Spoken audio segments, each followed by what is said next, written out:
안녕하세요. 저는 출산을 바로 목전에 둔 임산부입니다. 마음을 가라앉히려 이 글을 쓰고 있어요. 어찌할지 몰라 고민도 많이 했지만 답은 하나인 것 같아요. 이혼할 것 같습니다. 남편과의 3개월 연애하다 결혼했어요. 연애를 길게 한 건 아니었지만 사고치거나 한 건 아니었습니다. 보자마자 결혼하자고 매달리더군요. 만난 순간부터 결혼하자고 해서 안 만나려고 했는데 끈질기게 쫓아다녔습니다. 매일 출근 시간에 집 앞에서 대기하고 있고 퇴근을 하면 회사 앞에서 한 달 동안 한시도 틈을 주지 않고 제 앞에 나타났어요. 그러니 저에게 무슨 약을 먹인 건지 몰라도 저도 마음의 문을 열게 되었고 저랑 교제를 시작하더니 또 죽어라고 저희 부모님을 만나려고 난리였어요. 결혼 허락해달라고 매일처럼 부모님께 과일이며 홍삼이며 시도 때도 없이 찾아와서 얼굴 도장을 찍었습니다. 사실 그런 그가 싫진 않았고 좋았어요. 우리 부모님한테 잘했으니까요. 그래서 결국 남편 뜻대로 서둘러 결혼했어요. 남편은 착해 보였고 선비같이 깨끗해 보이는 맑은 사람 같았죠. 저희 부모님도 마음에 들어 하셨습니다. 그런데 결혼하고 보니 전혀 다른 사람이었습니다. 무조건 저랑 결혼하려고 잘 보이려고 자기 본 모습을 숨겼다고 하더군요. 저는 결혼하고 2년 동안 아기를 가질 생각이 없었는데 계속 아기를 빨리 갖자면서 졸라대기에 결혼 석 달 만에 임신을 하고 5달째 되었을 때부터 서서히 남편은 본색을 드러내기 시작했어요. 저를 떠받들듯이 하던 사람이 점점 저를 하녀 부리듯 했고 집에 들어오면 왕처럼 군림하려고 했어요. 세상에 내 남편만큼 착한 사람도 없다고 생각했었는데 말하는 입도 거칠더군요. 다른 사람의 험담도 하고 욕도 하는 거예요. 친정엄마가 남편 입이 짧다고 반찬 만드는데 신경이 많이 쓰인다고 하시길래 맛있게 좀 먹어달라 했는데 친정엄마가 자기한테 그런 말을 어찌하냐며 바로 욕을 해서 저는 제 귀를 의심했어요. 제가 임신하기 전까진 착하고 싹싹하고 듬직한 사위처럼 굴더니 제가 임신 5개월쯤이 지나자 완전히 다른 사람이 되어가니 완전 소름이 끼쳤습니다. 안 하던 반찬 투정을 하질 않나 친정엄마가 해둔 반찬이 어쩌네 저쩌네 이렇고 저렇고 말이 많았고 퇴근해서 집에 오면 임산부인 저에게 피곤하다면서 따뜻한 물 떠와서 발 씻겨달라고 하질 않나 온갖 잔심부름을 다 시켰어요. 그러면서 하는 말이 하늘과 같은 소방인데 그리고 네 뱃속에 아기 아빠인데 이 정도도 못해주면 남편이냐? 라더군요. 처음엔 그런 남편이 너무 이상해서 많이 놀랐습니다. 그리고 제가 많이 대들었어요. 평소 때 같으면 무조건 저에게 잘못했다고 하고 제 비위를 맞춰주려고 하던 사람인데 너무나도 거친 욕을 한 바가지 퍼붓더라고요. 저는 정말 충격받고 겁이 나서 더 이상 남편에게 뭐라고 못하겠더라고요. 남편에게 2개의 인격체가 있는 듯 보였어요. 제가 더 대들었으면 주먹이 발사될 기세였습니다. 그래서 친정엄마 욕을 해도 무서워서 눈을 깔기만 했었네요. 남편은 바깥에서 사회생활은 아주 잘하고 있습니다. 임신 5개월 전까지 저에게 하던 것처럼 남들에게도 인상 한번 안 쓰는 사람입니다. 제가 남편들 지인들한테 이런 이중적인 모습을 말하면 절대 믿지 않을 거예요.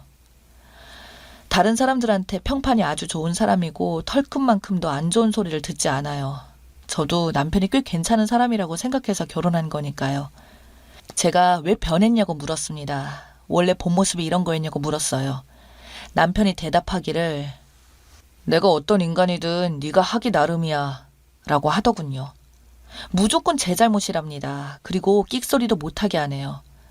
남편은 양의 탈을 쓴 악마 그 자체였어요. 사람이 이리로 쉽게 변한다는 것이 무섭더군요. 남편은 저랑 결혼하기 위해서 본 모습을 숨겼다네요. 그래서 아기도 빨리 갖고 싶어 했던 거고요. 앞으로의 꿈은 결혼해서 왕처럼 계속 대우받고 사는 거라며 제가 임신 5개월이 지났으니 이제 친정에 가겠다고 하거나 하나같이 자기를 더 받들지 않으면 가만두지 않겠다고 했습니다. 저는 친정엄마한테도 말을 못했어요. 혼자 끙끙 앓았습니다.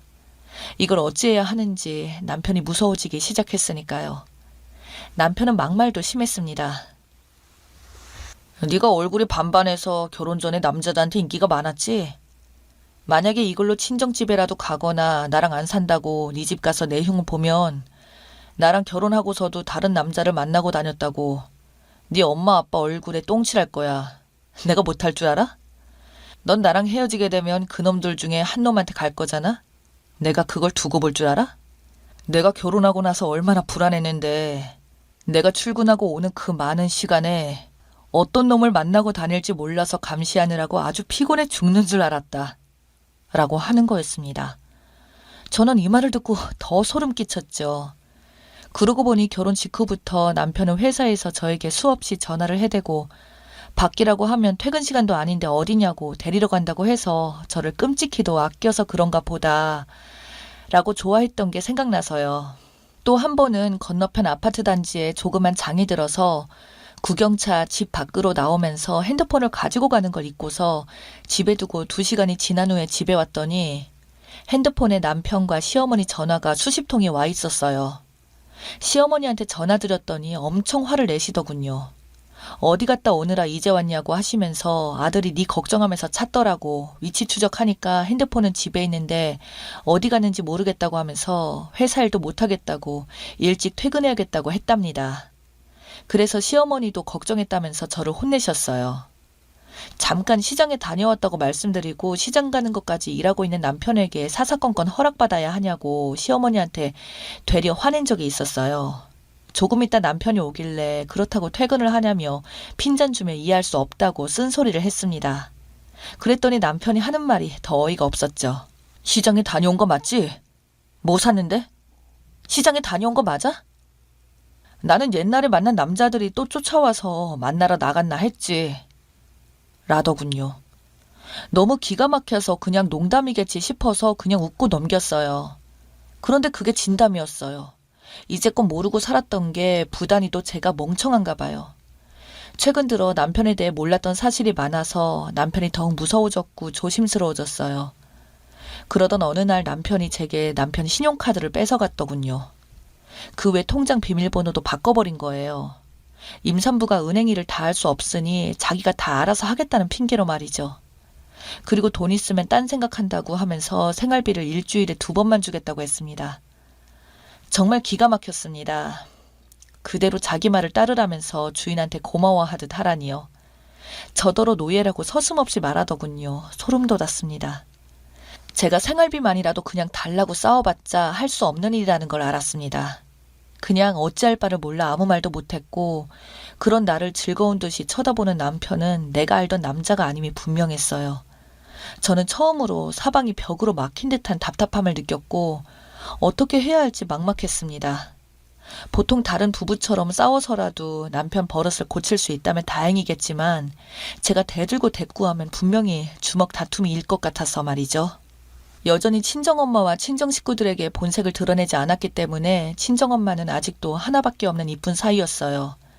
친정엄마도 아시고 나면 얼마나 걱정이 많으실지 상상이 되어서 함부로 말도 못 꺼냈습니다. 그 뒤로 3달 동안 꿈에도 생각지 못한 지옥을 맛본 것 같네요.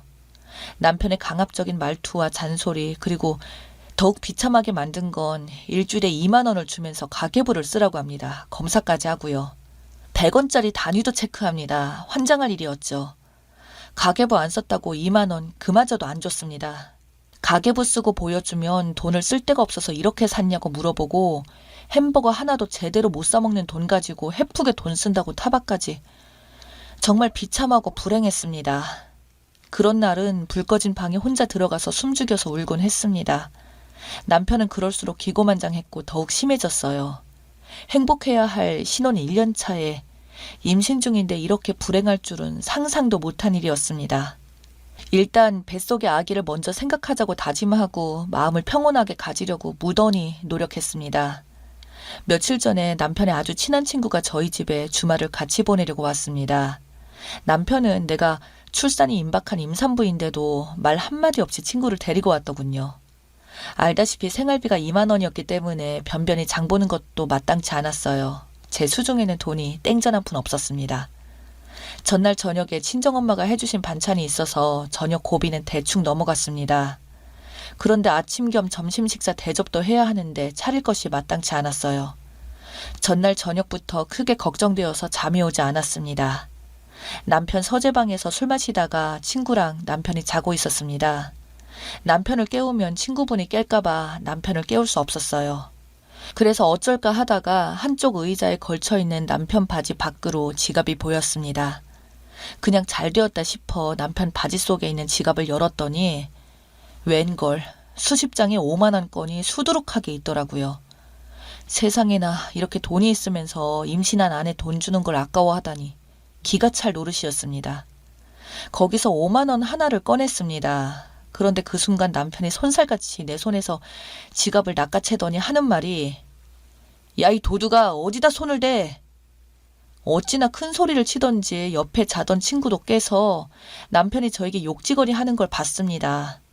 남편 친구가 깨어서 앉아있는데도 남편은 자기 지갑에 손을 댔다고 날뛰었습니다. 남편 친구 앞에서 얼마나 비참하고 창피했는지 모릅니다. 그냥 얼굴을 가리고 그 길로 바로 집을 나왔습니다. 심장이 얼마나 뛰는지 아이한테 좋지 않을까 걱정이 되었습니다. 그러나 무작정 집에서 멀리만 가고 싶어서 무조건 걷거나 생각하니 저에겐 돈이 한 푼도 없었어요. 그래서 길거리에서 한바탕 울었더니 지나가던 학생이 무슨 일이냐고 묻길래 엉엉 울면서 그랬어요. 전화 좀 걸어달라고 부탁했죠. 경우 없이 나오느라 핸드폰도 놓고 왔거든요. 그래서 지나가는 학생 도움으로 남동생에게 울면서 데리러 와달라고 해서 친정집으로 오게 되었습니다. 이렇게 된 이상 아기 낳을 때까지 기다릴 필요도 없다는 생각이 들었어요. 금쪽 같은 딸이 몰골로 나타나니 부모님이 하늘이 무너졌다는 표정을 지었고 그동안 있었던 일을 사실 그대로 말씀드렸더니 친정아버지가 집에서 편히 자라고 다독거려 주셨고 오랜만에 깊은 잠을 맛있게 폭 잤습니다. 남편의 친구 앞에서 남편한테 욕을 얻어먹으면서 집을 나갔는데도 저를 찾지 않았습니다. 임산부가 가면 어디로 갔겠어요. 친정밖에 더 있겠냐는 생각이 들었을 텐데도 친정집에 전화를 안 했습니다. 친정 부모님도 이혼하는 것도 나쁜 것이 아니라고 하셨죠. 자식 때문에 핑계대고 이혼하는 것이 나쁜 것이다 라고 하시며 제 마음이 정해지면 바로 이혼 준비하자고 하셨습니다. 저는 남편이 있는 그 집엔 죽어도 가기 싫다고 했습니다. 악마 같은 얼굴은 다시 보고 싶지 않습니다. 친정아버지와 남동생이 남편 있는 저희 신혼집에 가서 남편을 만나봤는데 아주 뻔뻔했다네요. 제가 다 거짓말을 한 거라고 하면서 절대 이혼을 안 해준다고요. 친정아버지가 이삿짐 센터를 불러서 혼수해갔던 가전제품이며 가구들까지 다 옮기기로 했고 이불도 싸려고 정리하는 중에 화장대 위에 놓여있는 가계부를 보셨답니다. 정말이지 추잡스럽게 생활비를 준 내용과 제 통장의 잔액을 보시고는 울분을 못 참으시고 남편을 내리치셨다고 해요. 그 가계부는 이혼소송 증거물로 제출할 거고 그동안의 정신적 학대에 대한 위자료도 충분히 받아낼 거라고 하셨습니다. 친정아버지는 너무 걱정 말고 아기 잘 낳을 고민만 하라고 하셨습니다. 정말 부모님께 너무 미안했어요. 저런 못된 남자를 만나서 결혼했으니 말입니다. 못난 엄마 때문에 아기가 뱃속에서 행여 힘들지 않았을까 걱정이 되네요. 아기를 낳을 때까지 이젠 스트레스 받지 않고 좋은 생각만 하다가 아기 잘 낳고 키우렵니다. 여기까지 글 읽어주셔서 감사드립니다.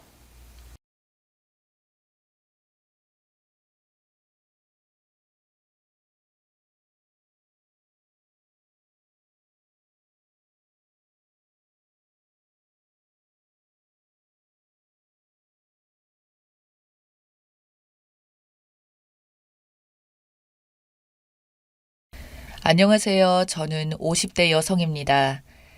일단 제 사연을 이야기하려면 30년 전 제가 20대 초반 나이대에 만났던 남자부터 이야기를 해야 할 것 같습니다. 당시 고등학교를 상고를 졸업해서 은행에 취직했던 저는 매일매일 바쁜 은행 생활에 시달렸었죠. 지금이야 은행 직원들이 학벌도 좋고 그렇지만 그 당시에는 여자 상고 출신들이 대부분이었습니다.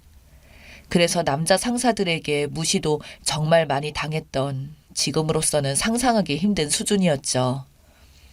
그래도 저는 저의 일에 자부심을 가지고 매일 하루를 살아가던 제 앞에 운명처럼 나타나던 한 남자가 있었습니다. 바로 옆 건물 빌딩 주인의 아들이라고 하던 그는 매일같이 그 빌딩에서 건물 관리를 하며 그 당시 몇 개 없던 주유소를 운영하며 매일같이 현금을 저희 은행에 맡기러 왔었습니다.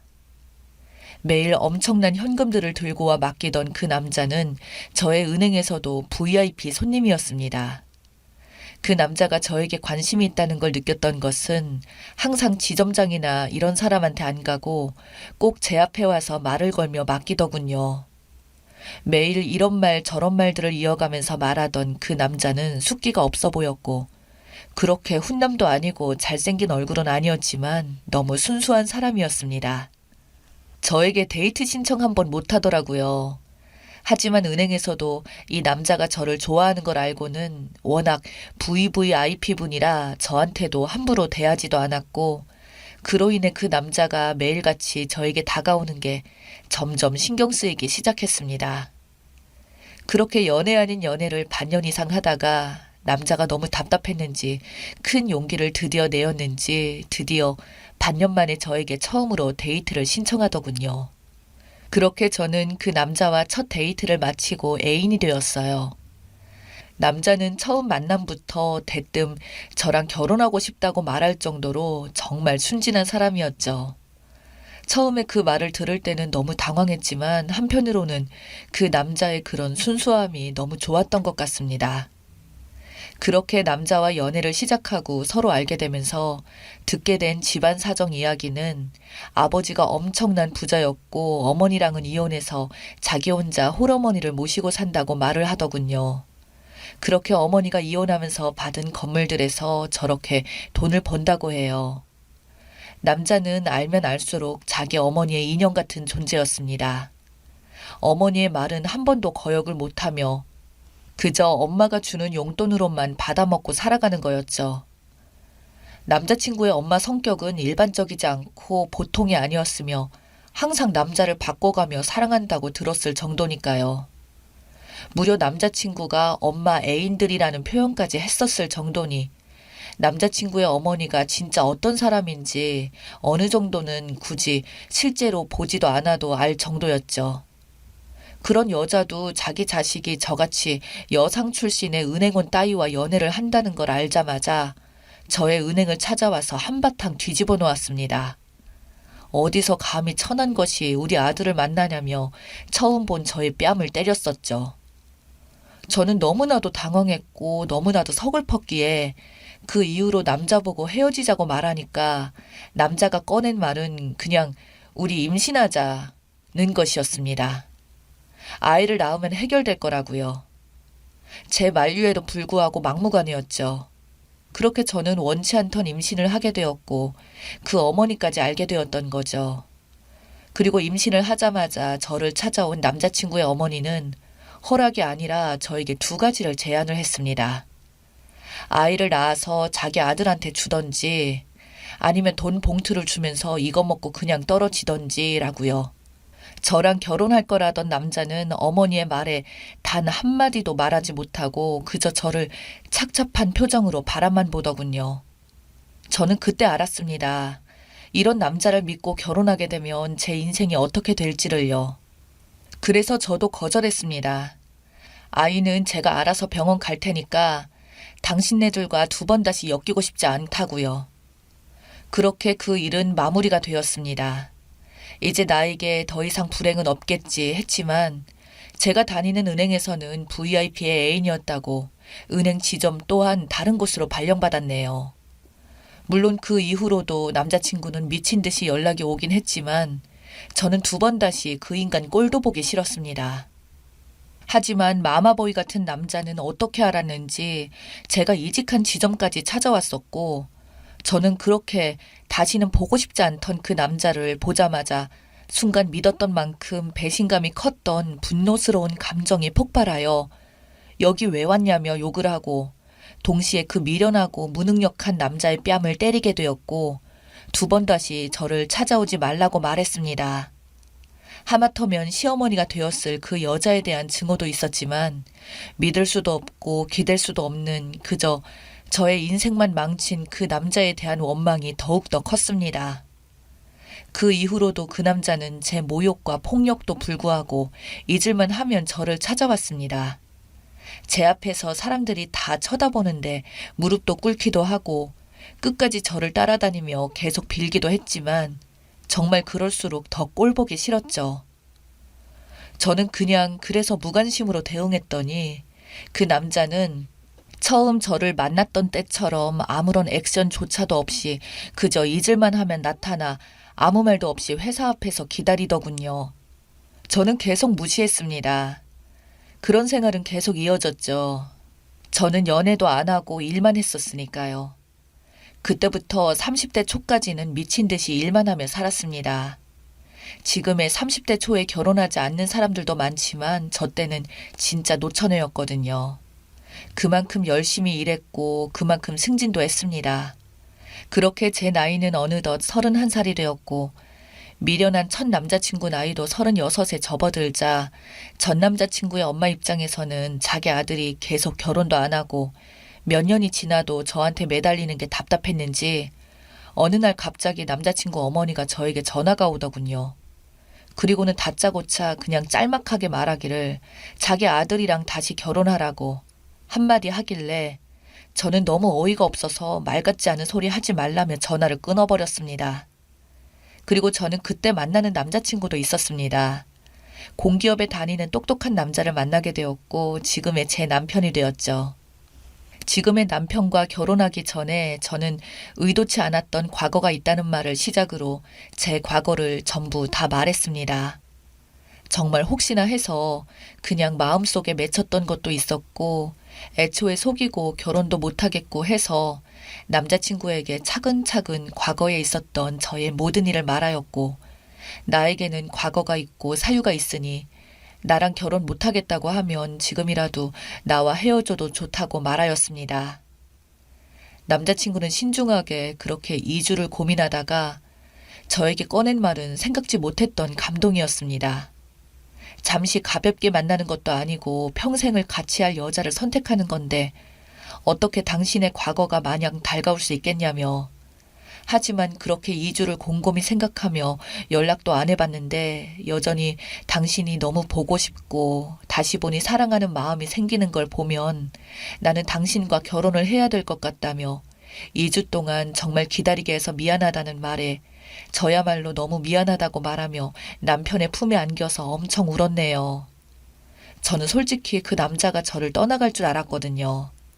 제 과거가 남자들에게 절대 받아들이기 쉬운 과거가 아닌 걸 압니다.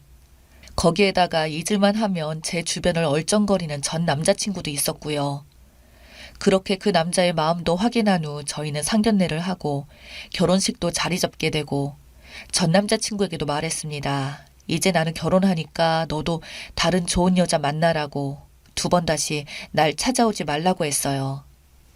그러자 그 전 남자친구는 그날 세상을 다 잃은 얼굴로 제 직장 앞에서 저를 계속 기다리더군요. 그러다 전 남자친구와 마주친 저희 남편과 주먹 다툼까지 생겼습니다. 그 이후로 진짜 2번 다시 전 남자친구는 제 앞에 나타나지 않았네요. 그렇게 은행에서 승진도 해서 높은 직급도 달고 남편 직장도 괜찮아서 저희 수입은 점점 늘어갔고 아이도 2이나 낳았습니다.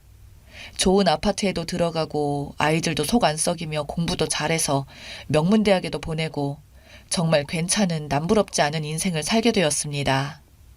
그렇게 50대의 나이로 들어설 때까지 제 기억 속에는 전 남자친구와 그 예비 시어머니는 생각조차 나지 않은 사람들이었죠.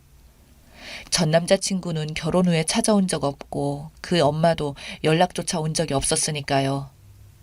그렇게 시간이 흘러 제 기억 속에조차도 점차 영원히 있게 될 거라 생각한 사건이 다시 떠올리게 된 것은 어느 날 친구가 가게를 오픈했다고 공방에 놀러 오라고 한 날이었죠. 공방에 놀러 간 저는 큰 충격을 먹게 됩니다. 친구와 오랜만에 앉아서 이런저런 수다도 떨면서 이야기를 나누며 차를 마시던 중에 어디서 많이 익숙한 얼굴의 할머니가 박스를 정리하고 있더군요. 어디서 봤지 하다가 너무 궁금해서 그 할머니에게 다가가 할머니 혹시 저 아시지 않으세요? 라고 말을 걸자 제 얼굴을 잠시 쳐다보던 그 할머니는 갑자기 깜짝 놀라며 후다닥 박스를 내팽겨치고 도망을 가시더군요. 그때서야 알았습니다. 초라한 할머니가 임신까지 했던 저를 쫓아냈던 전 남자친구의 엄마라는 것을요. 30년도 더 지난 세월 동안 도대체 어떻게 지냈는지 그 잘나가던 여자는 어디에도 없고 허름한 옷을 입고 있던 할머니가 되어 못 알아봤던 거였죠. 친구를 통해 그 할머니 이야기를 들어보니 자기 아들이 실종된 적이 있었는데 그 이후로 할머니가 반쯤 정신이 나갔고 엎친 데 덮친 격으로 아주 큰 사기도 당해서 그 많던 재산 모두 말아먹고 지금은 현재 저렇게 살아가고 있다고 하더군요. 그리고 친구는 가끔씩 독거노인 돕는다고 음식도 가져다 드리고 해서 어느 집에 사는지도 안다고 하여 그 다음날 친구가 알려준 주소로 찾아가 보았습니다. 할머니처럼 보이는 그 여자는 제 얼굴을 보자마자 대성통곡을 하더군요. 그때 자기가 저를 내치지 않고 결혼 허락을 해주었더라면 자기 아들이 참으로 행복했을 거라고요.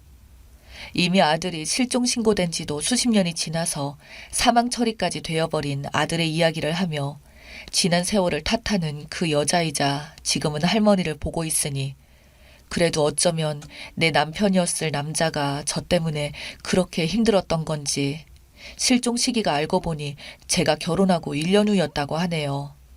제 결혼 후 1년 동안은 술만 진탕 먹으며 방황했었다고. 그러다 갑자기 집을 나가서 사라졌다고 합니다.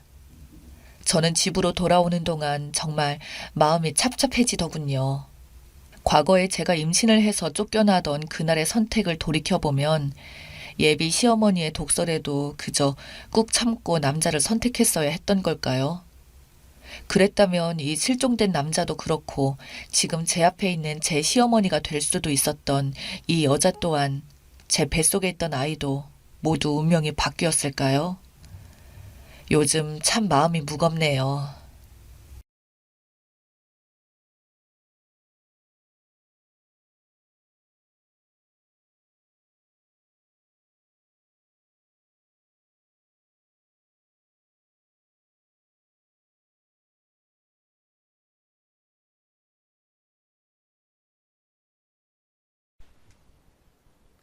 제 이야기는 결혼 직후부터 시작됩니다.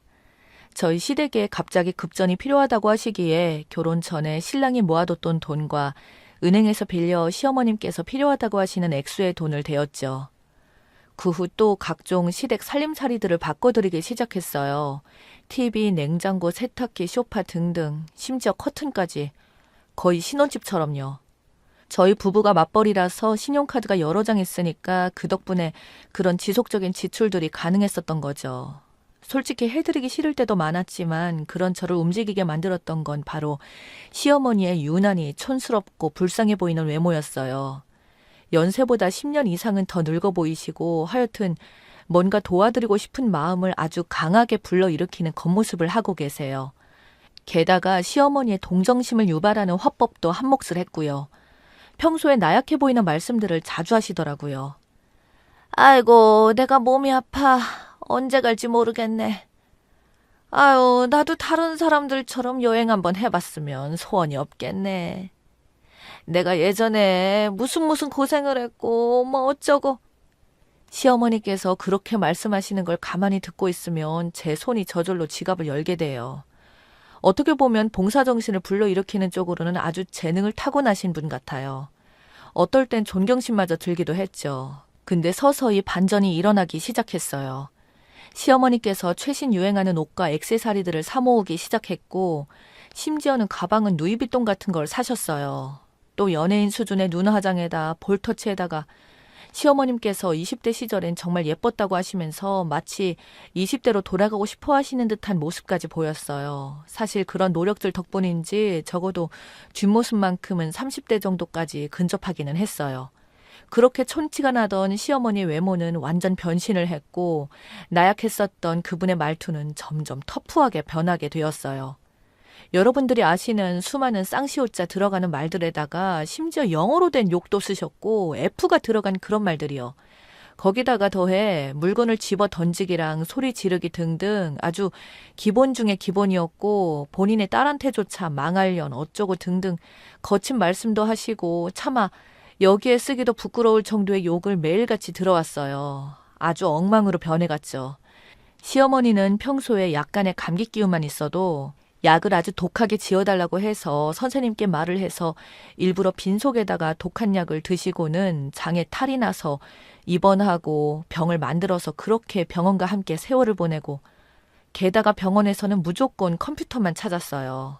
의학 상식은 거의 전문가 수준이고 TV에 방영된 병만 봐도 그거 검사해봐야 한다고 병원으로 직행을 했어요. 그래서 지방부터 서울까지 대학병원을 수도 없이 드나드셨고요. 하지만 그때마다 아무 이상이 없었고 오히려 연세에 비해 너무 건강하다는 말만 들었고, 심지어 여러 의사 선생님께서는 연세보다 더 건강하세요라는 말까지 들으셨습니다. 작년 초에는 7월 달에 저희 가족이 휴가 중이었었는데 큰 병원을 가서 반드시 MRI를 찍어야 한다고 하기에 저희 식구가 휴가지에서 바로 시댁으로 복귀했던 적이 있었어요. 그런데 저희 시어머니가 그러신 것이 하루 이틀이 아니었어요. 어처구니가 없었죠. 그렇게 찍은 MRI는 당연히 아무 이상 없었어요. 너무 건강하시고 처방은 신경 안정약을 드셔야 한다고 의사 선생님이 말씀하시더군요. 진짜 팔에는 아무 문제 없던데 왜 그러는 건지 모르겠어요. 아마도 어쩌면 시어머님께서 저희 가족이 휴가를 보내는 게 짜증나서 어떻게든 방해할 핑계를 찾다 보니 그런 게 아닌가 하는 그런 생각까지 들더군요. 그런데 여기서 더욱 저를 짜증나게 했던 것은 이렇게 매번 당하면서도 항상 시어머니 하자는 대로 다 해야만 한다고 주장하는 우리 남편이에요. 시어머니는 아침에 기상 후에 본인의 신체를 쭉 살피는 시간을 가져요. 그런 후에 못 보던 작은 점이라도 발견되면 점을 빼러 가세요. 피부에 아주 작은 뽀드락지 하나 생기면 피부과로 직행해요. 병원에서 조치가 안 된다고 아무리 말려도 소용없어요. 사람이 큰일 나게 생겼는데 그냥 둘 거냐며 하도 소란을 떨어서 결국은 좁쌀만한 상처들 하나하나 다 소독하고 치료하고 약을 처방받으셨어요. 하여튼 약간만 이상해도 무조건 병원으로 직행하시는 거예요. 아무래도 큰 병이 된 것 같다고 하면서요. 진짜 병원비도 어마어마하게 들었죠. 최근에는 산부인과를 찾아가 각종 섬진까지 받으시고 왔어요. 아무 이상도 없는데 매번 그러는 시어머니 덕분에 1년 병원에만 쓴 비용이 거의 900만 원이 넘게 들어요. 게다가 틈틈이 입원해버려서 제가 또 병실로 찾아가 봐야 되기 때문에 시간도 돈도 많이 들어요. 그러기를 한 3년을 하다 보니 이제는 더 이상 갈 병원도 없어지고 진료하시는 의사 선생님 한 분은 차라리 심리치료를 해드리라고 권해주더군요. 그러나 저희 시어머니께서 정신병원은 또 절대로 안 간다고 아주 난리를 치셨어요. 그 이후부터는 좀 잠잠해졌어요. 그리고 시어머니 생신 때마다 한바탕 전쟁이 시작되는데 저희가 선물 뭐가 필요하냐고 직접 말씀을 드렸는데 아무것도 필요 없으니까 사오지 말라고 하셨다가 생일날 전부터는 딸을 동원해서 엄청 전달해요. 선물로 무엇을 해달라, 명품백을 사달라, 해외여행을 시켜달라 등등. 실제로 시어머님께서 해외여행은 엄청 다니셨어요. 막상 생신날이 되면 집에 식재료가 있으니까 몸만 오라고 했다가 나중에 저희가 왜 아무것도 안 사려고 하냐고 하면 거짓말을 해버려요. 매번 그런 식이에요.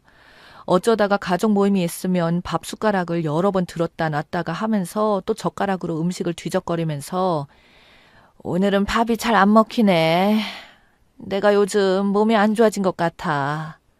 라고 하시며 식구들의 관심을 엄청 끌다가 저랑 둘만이 있을 때는 밥 통째로 엄청난 양으로 한 그릇 뚝딱 하시고 그럴 때는 5살 아기 같기도 했어요. 그런 시어머니에게 환갑이 다가왔어요.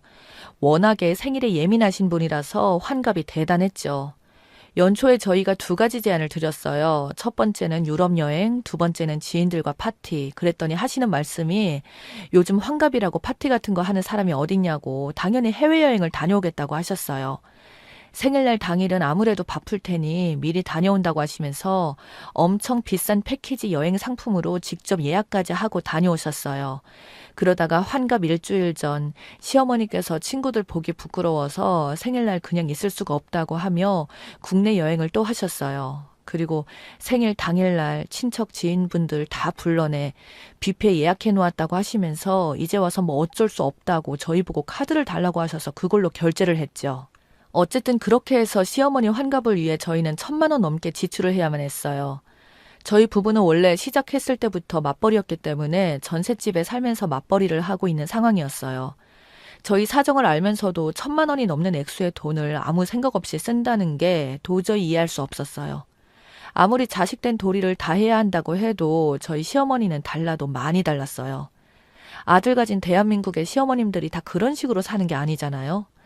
유독 저희 시어머니가 심하신 것 같아요. 어쩌다 저희가 급한 볼일이 있어서 시어머님께 아이들을 맡기면 흔쾌히 봐준다고 하시고선 나중에 가서는 너무 힘들다고 온갖 시댁 식구들한테 다 연락을 해서 아주 힘들어서 못 살겠다고 하셨어요.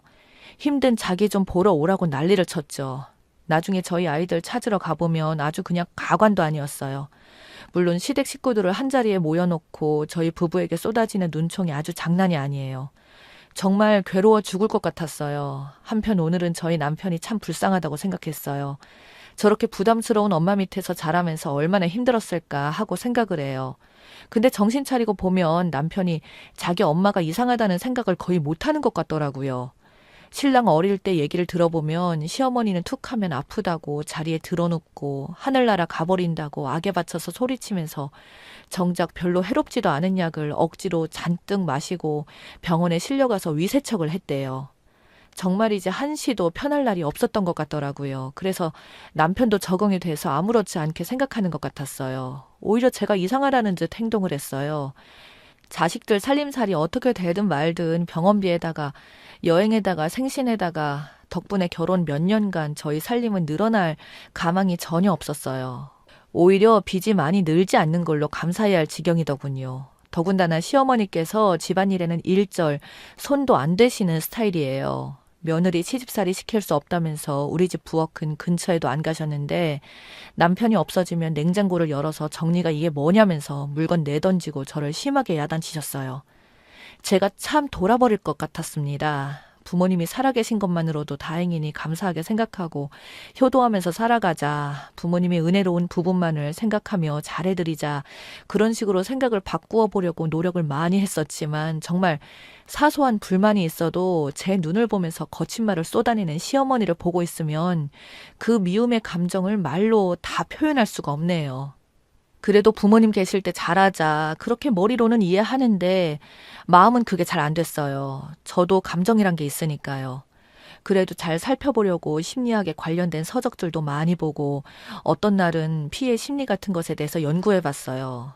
시어머니 말씀으로는 젊으셨을 때 너무 고된 시집살이를 해서 가슴에 화가 맺히셔서 그렇다고 하더군요. 그래서 남편에게 증조 시할머님이 얼마나 어머님에게 못되게 했으면 어머님이 저러실까 했더니 남편이 뭔 소리냐며 우리 할머니 일찍 돌아가셔서 엄마를 만난 적도 없다고 하네요. 그때부터 참아왔던 분노가 터지기 시작했어요. 끊임없는 시어머니에 대한 지지와 과장된 거짓으로 남편과 전 하루가 멀다고 싸웠어요. 결국 돈 앞에서는 장사 없다는 말처럼 시어머니에게 쓴 돈 때문에 마이너스가 되었는데 남편은 우리가 좀 더 벌어서 갚으면 된다고 아무렇지 않게 말하더라고요. 제가 참다 남편이란 사람이 조금이라도 우리 가족을 생각한다면 그게 할 소리야라고 소리를 질렀어요. 시어머니의 행동은 정상이 아니라 우리 모두를 파괴하고 있다고요. 하지만 남편은 단호했어요. 우리 엄마를 이상한 사람으로 생각하는 네가 더 이상한 건 아니냐며. 그깟 돈 얼마나 한다고 사람이 이렇게 하냐고 하더군요. 그깟 돈? 지금까지 시어머니께 쓴 돈만 얼마인 줄 알아? 8천이야, 8천. 우리 지금은 반전세 전세도 못 갔어. 벌어서 돈을 모으기는커녕 마이너스 통장에 시어머니 때문에 빚만 늘었다고. 너 뚫린 입이라고 함부로 나불대지 마. 그럴 거면 결혼 왜 했는데. 남편에게 한 번도 말하지 않았던 진심을 퍼부었어요. 그 다음 남편의 반응은 장난 아니었어요. 제가 이런 상태인데도 남편은 끝까지 시어머니 편만 들더군요. 우리 엄마가 뭘 그렇게 잘못했냐? 부모인데 뭐가 그리 못마땅한 거야? 남편의 말과 행동에 이혼을 결심했죠. 이왕 이렇게 된 거 할 말은 했어요. 야, 그럼 네 엄마가 비정상이지 정상이냐? 그건 정신병이야. 솔직히 병원에서도 정신과 가보라고 했는데 인정 안 하는 건 너랑 네 엄마잖아. 네가 볼 때야 약한 척 하겠지만 내 앞에서는 괴물이고 악마야. 매번 사람들 앞에서 입맛 없다고 약한 척 하다가 나랑 있으면 어떤 줄 아니? 그냥 밥 통째로 다 먹어. 그걸 알아? 네 집 주제에 이 루이비통이 말이 되니? 네가 언제 나 루이비통 백 사준 적이나 있어? 돈도 없는데 뭐 맨날 명품이야? 얼굴에 보톡스는 어떻게 진짜 못 봐주겠어. 어차피 난 너랑 살 생각 없어. 할 만큼 했고 돈 한 푼 없는 집안 남은 것 가지고 갈 것도 없어. 꼴도 보기 싫어. 네 어린 시절은 어땠을까? 불쌍해서 같이 살아줬더니 역시 피는 못 속이는구나. 너도 네 엄마 모시고 잘 살아. 내 앞에서 당장 꺼져. 남편은 당당히 엄마 편을 들었고 안 그러던 제가 그런 게 이상했는지 자기도 평소에 안 하던 눈웃음을 치면서 왜 그래? 엄마가 그런 거 한두 번도 아니고 자기가 이해해. 내가 잘할게. 이러는데 역겹더라고요. 헤어지자고 그랬어요. 어떻게든 살아보려고 나름대로 남편에게 정도 있고 최선을 다해서 살아보려고 했지만 이런 식구 저를 아무 희망도 없다는 걸 깨달았어요. 효자 남편과 못 산다는 말 맞는 말이더라고요. 긴 글 끝까지 읽어주셔서 감사합니다.